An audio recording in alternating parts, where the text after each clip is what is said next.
Hey folks, guns, gear, and on-target training out here in Oregon.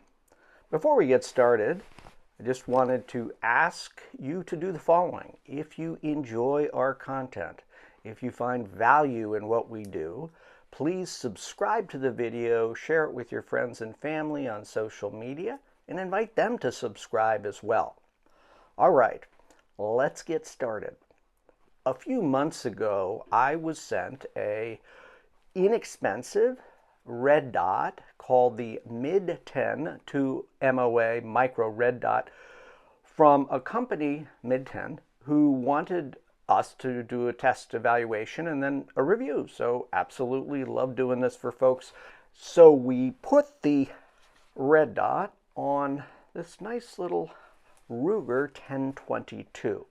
What I noticed right away was the red dot performed as advertised. 2 MOA, fairly clear glass, the ability to mount it directly to this rail on top, this pick rail, or it also has a riser, so if you're using an AR style where you want to get that up and co-witness sights, you can do that as well. So far we fired maybe 800 rounds through the Ruger. I've been doing that both in terms of just going out and plinking because I like to shoot, using it for students of mine who are interested in the fundamentals sort of working a carbine, how to do that safely and effectively and efficiently, and also those who are interested in trying a red dot. So the price point on this particular red dot is somewhere between 35 and 50 bucks, I believe, on Amazon. I'm sure there are some other sites as well. So why would someone want to put a relatively inexpensive red dot on some type of firearm?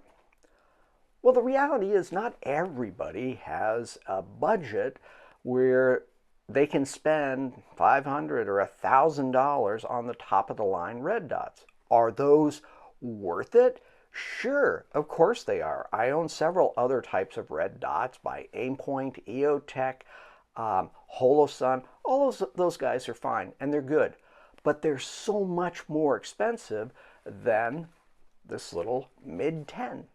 The other thing is you may have a firearm like the particular Ruger I'm talking about that I think is, less than a couple $100. I mean, it's been a long time since I bought one, but anyway, they're inexpensive. They're quality, but they're inexpensive. And so many people might not want to put an optic that costs $500 or $1,000 onto their inexpensive plinking gun simply because they don't have the budget to do it, and they may be saying, why should I spend that kind of money?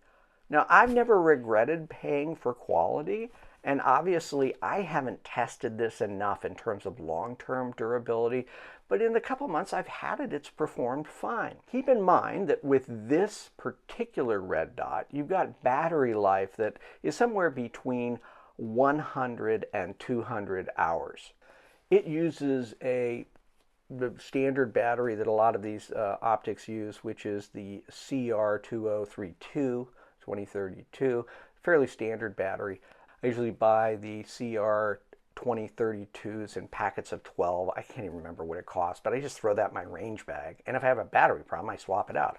So if I get 100 hours out of this battery with this red dot, then that's pretty good value.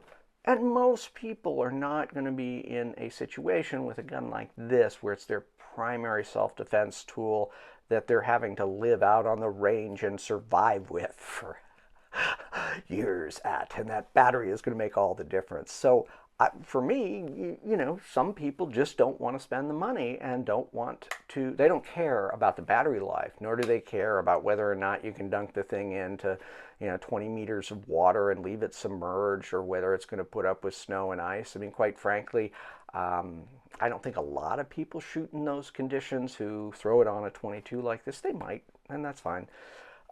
So the point that I'm making here is if you don't want to spend a lot of money and you want a red dot, or you want to experiment with one and don't want to buy one for $300 or $500 or $1,000, then a solution like the 2 MOA dot from MidTen might be something to consider. And so far, I think it's a pretty darn good value.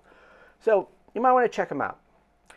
Hey guys, we got a lot more content in the works, so I hope you will stay tuned. I really appreciate each and every one of you watching. Thanks so much for watching, finally. And as always, stay safe.